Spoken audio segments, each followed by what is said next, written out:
नमस्कार, मैं रचना शर्मा चढ़ती कला टाइम टीवी देख रहे सभी दर्शकों का स्वागत करती हूं। आप देख रहे हैं उत्तर प्रदेश के समाचार। राष्ट्रपति द्रौपदी मुर्मू की आगमनी राज्यपाल आनंदीबेन पटेल के साथ मुख्यमंत्री योगी आदित्यनाथ करेंगे। प्रस्तावित कार्यक्रम को लेकर प्रशासन और पुलिस के अधिकारी दिन भर तैयारियों में जुटे रहे। राष्ट्रपति के आगमन से पहले ही राज्यपाल और मुख्यमंत्री आएंगे। जी हां, बरेली में IVRI के 11वें दीक्षांत समारोह में राष्ट्रपति कल 30 जून को आ रही हैं। वे मेधावियों को पदक देंगी। कहा यह भी जा रहा है कि मुख्यमंत्री योगी आदित्यनाथ आज शाम को ही आ सकते हैं। अधिकारियों ने तैयारी के हिसाब से कर ली है और विकास कार्य और नाथ नगरी के महत्व से जुड़े कार्यों को बुकलेट को तैयार करने के भी निर्देश दिए गए हैं। साथ ही सुरक्षा और जरूरी इंतजामों पर भी मंथन किया गया है। सुरक्षा, यातायात व्यवस्था और कार्यक्रम स्थल के जरूरी इंतजामों के लिए मंडल के अन्य जनपदों के अधिकारी भी बुलाए गए हैं। प्रशासन के अधिकारियों को मजिस्ट्रेट ड्यूटी पर लगाया गया है। करीब 1200 पुलिसकर्मी सुरक्षा और यातायात व्यवस्था के लिए तैनात किए गए हैं। IVRI के 11वें दीक्षांत समारोह में माननीय राष्ट्रपति महोदया की आने की सूचना प्राप्त हुई है और उसी के दृष्टिगत हम लोगों ने यहाँ पर पूरी तैयारियाँ कर ली हैं। आज इस वक्त यहाँ पर ब्रीफिंग चल रही है। जो कह सकते हैं कि आप जो हमारा मिनट टू मिनट प्रोग्राम है, जो डायस प्लान है, जो लाइनअप प्रोग्राम है, ये सभी तैयार हो चुका है और इसकी जो स्वीकृति है वो भी प्राप्त हो चुकी है। इसके साथ साथ हमारे पूरे रूट पर जहाँ पर एयरपोर्ट पे माननीय जी का लैंडिंग होगी और उसके बाद जो रूट होगा और जब वो IVRI में आएंगी तो उसको भी हर जगह पर हमारे मजिस्ट्रेट्स, हमारे CO साहबान सबकी ड्यूटी लगाई गई है। हम लोगों ने पूरी व्यवस्था को चाक चौबंद करने के उद्देश्य से माननीय मंडलायुक्त महोदय के आदेश के क्रम में जो हमारे मंडल के अन्य जनपद हैं वहाँ से भी हमने अपर जिलाधिकारी स्तर के और उप जिला मजिस्ट्रेट जो हैं वहाँ के भी अधिकारियों को यहाँ पर बुला लिया है, जिससे कि किसी प्रकार से अधिकारियों को कोई कमी ना हो। सबको बता दिया गया है कि सफाई व्यवस्था पर ध्यान रख लें। अगर बाई चांस पानी की वर्षा होती है और वाटर लॉगिंग को समस्या बनती है, उसके लिए भी हम लोगों ने पहले से तैयारी कर रखी है। उत्तर प्रदेश में त्रिस्तरीय पंचायत चुनाव की तैयारियां तेज हो गई हैं। सूत्रों के मुताबिक राज्य निर्वाचन आयोग 16 जुलाई से मतदाता सूची संशोधित करने का प्रदेश व्यापी अभियान शुरू कर सकता है। हालांकि इस बारे में अभी तक आधिकारिक जानकारी सामने नहीं आई है। यूपी में पंचायत चुनाव अगले साल अप्रैल-मई में होंगे और इसके मद्देनजर पंचायती राज विभाग और राज्य निर्वाचन आयोग ने परिसीमन, आरक्षण और मतदाता सूची को लेकर अपना काम शुरू कर दिया है। सोमवार तक ग्राम पंचायतवार जनसंख्या के निर्धारण का काम पूरा हो जाएगा। नगर निकाय बने या पुराने निकायों की सीमा पर विस्तार के चलते जो ग्राम पंचायतें प्रस्तावित हुई हैं, उन ग्राम पंचायतों और संबंधित क्षेत्र पंचायतों और जिला पंचायतों के पारदर्शी निर्वाचन क्षेत्रों और वार्डों की प्रस्तावित सूची का प्रकाशन 1 जुलाई से 3 जुलाई के मध्य होगा। प्रस्तावित वार्डों पर 4 जुलाई से 8 जुलाई तक आपत्तियां ली जाएंगी और 9 जुलाई से 11 जुलाई के बीच इनका निस्तारण किया जाएगा। अंतिम लिस्ट का प्रकाशन 12 जुलाई से 14 जुलाई के बीच होगा। परिसीमन की यह प्रक्रिया पूरी होते ही राज्य निर्वाचन आयोग मतदाता सूची को अपडेट दिए जाने का विस्तृत कार्यक्रम जारी करेगा। इसके तहत मतदाता सूची में नाम जुड़वाए या हटवाए जा सकते हैं। प्रस्तावित संशोधनों पर आपत्तियां भी आमंत्रित की जाएंगी और इसके लिए आयोग ने अपनी तैयारियां पूरी कर ली हैं।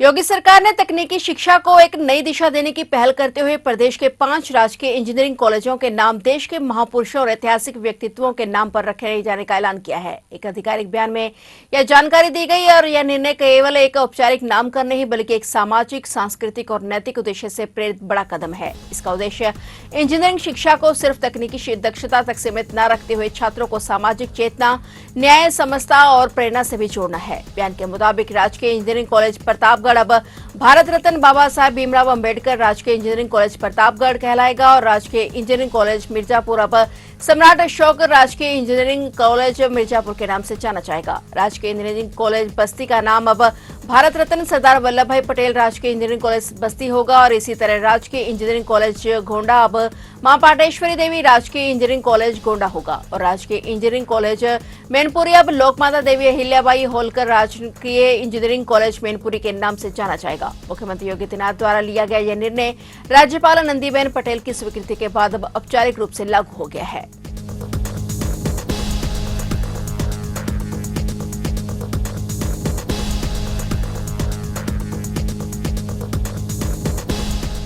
दानवीर भामाशाह की जयंती और व्यापारी कल्याण दिवस की पूर्व संध्या पर लोक भवन में आयोजित कार्यक्रम में सीएम योगी ने कहा कि 2016 में लखनऊ में एक व्यापारी की निर्मम हत्या हुई थी। सुल्तानपुर में सराफा व्यवसायी को गोली मार दी गई थी। उस समय की सरकार लुटेरों और बदमाशों को संरक्षण दे रही थी। हमारी सरकार ने व्यापारी और बेटी की सुरक्षा को सर्वोपरि रखा। हमने कहा कि इनकी सुरक्षा से खिलवाड़ करने वालों को टिकट यमराज काटेंगे। जब बदमाशों का हिसाब हुआ तब जाति के नाम पर बांटने वाले घड़ियालू आंसू बहाने लगे। वहीं सीएम योगी ने वन डिस्ट्रिक्ट वन प्रोडक्ट योजना का जिक्र करते हुए कहा कि इसने परंपरागत उद्योगों को बढ़ावा दिया और करोड़ों लोगों को रोजगार दिया है। और वहीं पूर्ववर्ती सरकारों पर निशाना साधते हुए सीएम ने कहा कि जाति के नाम पर बांटने वालों ने वन डिस्ट्रिक्ट वन माफिया का मॉडल चलाया। और सीएम योगी ने जीएसटी विभाग को निर्देश दिया कि हर साल प्रदेश के शीर्ष 10 जीएसटी देने वाले व्यापारियों को लखनऊ में और प्रत्येक जिले के शीर्ष 10 व्यापारियों को स्थानीय स्तर पर सम्मानित किया जाए। साथ ही उन्होंने कहा कि दुर्घटना का शिकार होने वाले जीएसटी देने वाले व्यापारियों को सरकार की ओर से 10 लाख की सहायता प्रदान की जाए। वहीं सीएम योगी ने व्यापारियों से पर्यावरण संरक्षण में योगदान देने की अपील की। उन्होंने कहा कि हर जिले में एक नदी के पुनरुद्धार और पौधारोपण का अभियान चल रहा है। समाज में विशेष योगदान देने वाले व्यापारियों को भी मुख्यमंत्री योगी आदित्यनाथ ने सम्मानित किया। याद करिए, एक तरफ भामाशाह और महाराणा प्रताप, स्वामी विवेकानंद और मैसूर के राजा चाम राजेंद्र वाडियार जी, डॉक्टर भीमराव अंबेडकर और सयाजीराव गायकवाड़ बड़ौदा के महाराजा और केतड़ी राजस्थान के महाराजा अजीत सिंह जी। आप मुझे बताइए, कहां इसमें जाति भेद है? कहां पे भेद है? ये वोट बैंक के लिए लोग कब तक और कितना बांटेंगे देश को? कितना बांटेंगे?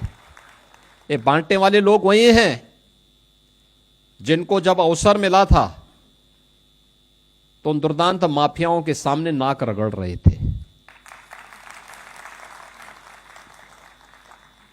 आप याद करिए, अंतर यही होता है, ये डबल इंजन की सरकार है। आदरणीय प्रधानमंत्री जी की प्रेरणा से जब सकारात्मक सोच के साथ सरकार कार्य करती है तो हमने यहां के परंपरागत उद्यम को प्रोत्साहित करने के लिए वन डिस्ट्रिक्ट वन प्रोडक्ट की योजना चलाई। करोड़ों लोगों को रोजगार मिला। व्यापारियों को अपने प्रोडक्ट को एक प्लेटफॉर्म प्राप्त हुआ और वो एक्सपोर्ट का एक नया केंद्र बन गया।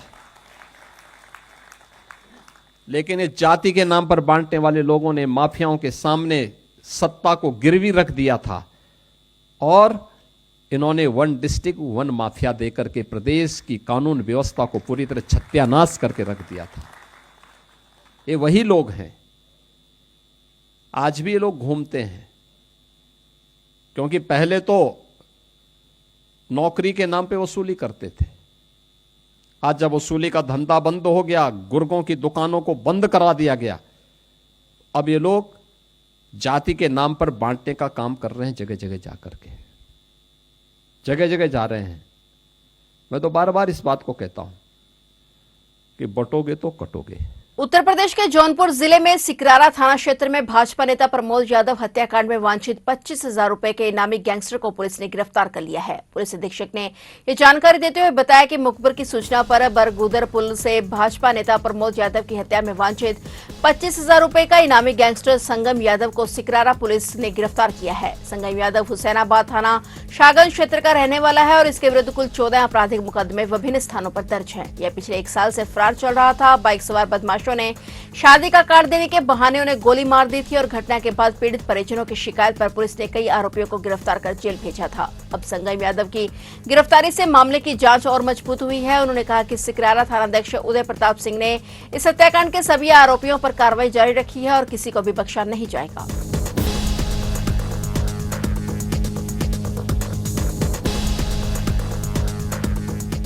उत्तर प्रदेश से रिश्तों को शर्मसार करने वाली खबर सामने आई है। एक पिता को समाज में बेइज्जती इतनी नामावर गुजरी कि अपने ही बेटे की हत्या के लिए सुपारी दे दी। दो शूटर बहला फुसलाकर बेटे को ले गए, पहले फावड़े से वार किया और फिर गोली मारकर हत्या कर दी। पहचान छिपाने के लिए कपड़े उतारकर शव खेत में फेंक दिया। पुलिस ने इस सनसनीखेज मामले का खुलासा करते हुए पिता समेत 4 आरोपियों को गिरफ्तार कर लिया है। मामला उत्तर प्रदेश के अमरोहा का है। अमरोहा के थाना रजबपुर इलाके में 23 जून को मड़ैया गांव के खेत में एक युवक का शव बरामद हुआ। जांच में उसकी पहचान दीपक निवासी गालिब याडा के रूप में हुई और शुरुआत में उसके पिता सतेंद्र ने अज्ञात लोगों पर बेटे की हत्या का आरोप लगाया, लेकिन पुलिस ने गहराई से छानबीन की तो चौंकाने वाला सच सामने आ गया। पुलिस के मुताबिक बेटा दीपक शराब का आदी था और उसका एक महिला से प्रेम प्रसंग चल रहा था। दीपक अपनी कथित प्रेमिका को लेकर फरार भी हो गया था और इससे पिता सतेंद्र को समाज में अपनी बेइज्जती महसूस हुई। इसे लेकर दोनों के बीच अक्सर झगड़ा होता था। दीपक संपत्ति में अपना हिस्सा भी मांग रहा था और अपनी कथित प्रेमिका को फिर से घर लाने की जिद पर अड़ा हुआ था। पुलिस का कहना है कि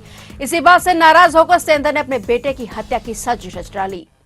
23 जून को थाना रजबपुर क्षेत्रांतर्गत एक नहर के किनारे खेत में एक अज्ञात डेड बॉडी मिली थी। उस पर पुलिस टीम ने तत्काल कार्रवाई करते हुए आइडेंटिफिकेशन का प्रयास किया, जिसमें इसकी आइडेंटिफिकेशन दीपक निवासी नौगावा सादात के रूप में हुई। थाना Rajabpur team SOG surveillance team ने बहुत ही सराहनीय कार्य करते हुए घटना का सफलतापूर्वक अनावरण किया है, जिसमें मृतक के पिता सतेंद्र ने ही इसकी हत्या करने की साजिश रची थी। इसके साथ कुल 4 अभियुक्तों को गिरफ्तार किया गया, जिनके अन्य नाम उमर, जरीफ और रईस है। सतेंद्र ने पूछताछ में बताया है कि इसका बेटा दीपक एक शादीशुदा महिला से प्रेम संबंध रखता था।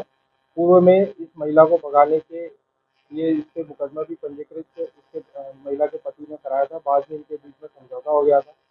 इस महिला के पति ने इस पे भी मारपीट का मुकदमा लिखाया था।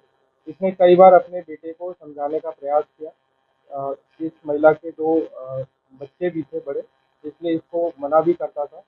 ये भी था कि अगर ये महिला शादी करके इसके घर पे आ जाएगी तो समाज में इसकी बदनामी हो जाएगी। इसने कई बार इसको समझाने का प्रयास किया, मना करने का प्रयास किया, किंतु इसका जो बेटा जो इसने बताया कि शराबी था और इसके साथ भी गाली गलौज करता था, इसकी बात नहीं मानता था। अंत में इसने अपने दोस्त उमर से ये बात शेयर करी और अपने बेटे को मरवाने का प्लान बनाया। उत्तर प्रदेश के सोनभद्र में दिल दहला देने वाली घटना घटी, जहां द्रुदी कोतवाली क्षेत्र में 1.5 साल की बच्ची प्रिया की खोलते चने में गिरने से मौत हो गई। दुखद संयोग यह है कि 2 साल पहले भी इसी दिन दंपत्ति की बड़ी बेटी की खोलती दाल में गिरने से मौत हो गई थी। इन दोनों घटनाओं ने परिवार को गहरे सदमे में डाल दिया है। दंपत्ति शैलेंद्र और पूजा दूदी में किराए के मकान में रहकर गोलगप्पे बेचते हैं और जानकारी के मुताबिक बच्ची की मां पूजा दुकान के लिए चने उबाल रही थी और कुछ देर के लिए बाहर गई थी और इस दौरान प्रिया खोलते हुए गैस के पास पहुंची और छोले के भिगोने में गिर गई और बेटी की चीख सुनकर मां ने उसे तुरंत निकाला और स्थानीय अस्पताल ले गई, जहां से उसे जिला अस्पताल रेफर किया गया। 80% से ज्यादा जलने के कारण बच्ची प्रिया की मौत हो गई। दोनों बेटियों की मौत एक ही तरह की त्रासदी से हुई, जिससे परिवार को पूरी तरह से तोड़ दिया है।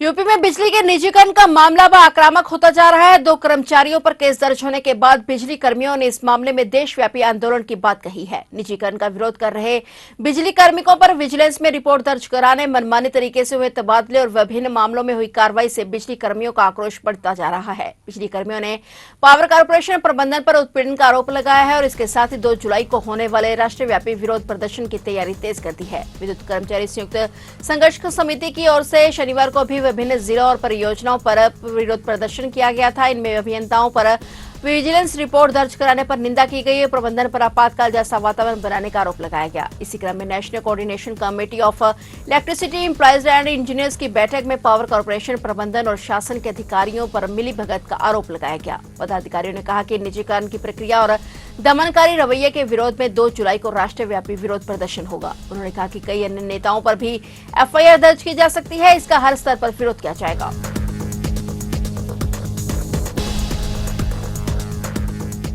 दक्षिणी उत्तर प्रदेश में हो रही बारिश अब तेजी के साथ उत्तर क्षेत्र की ओर बढ़ रही है। मौसम विभाग के मुताबिक आज और कल को पूरे प्रदेश में झमाझम बारिश के आसार नजर आ रहे हैं। तापमान में राहत मिलेगी और शनिवार को भी कई क्षेत्रों में बारिश हुई। कई जगह पर तेज हवाओं के साथ कहीं बूंदाबांदी तो कहीं तेज हवाएं भी पड़ी। और मौसम विभाग के मुताबिक मानसून की सक्रियता बढ़ने से प्रदेश में झमाझम बारिश के आसार हैं। पूर्वी और पश्चिमी उत्तर प्रदेश में लगभग सभी स्थानों पर वर्षा और गरज चमक के साथ बौछारें पड़ने की संभावना है। कहीं कहीं बादल गरजने के साथ बारिश की संभावना है। इसके अलावा 1 से 4 जुलाई तक प्रदेश के अनेक स्थानों पर वर्षा और गरज चमक के साथ बौछारें पड़ने के आसार हैं। मौसम विभाग के मुताबिक अगले 24 घंटों में इसके पूरे प्रदेश में सक्रिय हो जाने से प्रदेश भर में हल्की से मध्यम बारिश के साथ आगामी 2 से 3 दिनों के दौरान प्रदेश के उत्तरी और संलग्न मध्य वर्गों में कहीं कहीं भारी से बहुत भारी बारिश होगी। 23 जून को तराई इलाकों में अत्यधिक भारी वर्षा होने की संभावना है। बता दें कि आईएमडी ने 4 जुलाई तक हिमाचल प्रदेश, उत्तराखंड, उत्तर प्रदेश में भारी बारिश की संभावना जताई है। इस दौरान पंजाब, हरियाणा, चंडीगढ़, राजस्थान के कुछ हिस्सों में भी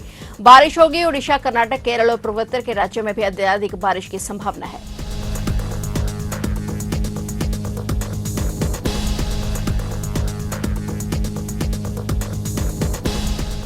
तो आप देख रहे थे उत्तर प्रदेश के समाचार और नए समाचारों के साथ फिर से हाजिर होंगे। तब तक के लिए देखते रहिए चढ़ती कला टाइम टीवी और मुझे दीजिए इजाजत। धन्यवाद।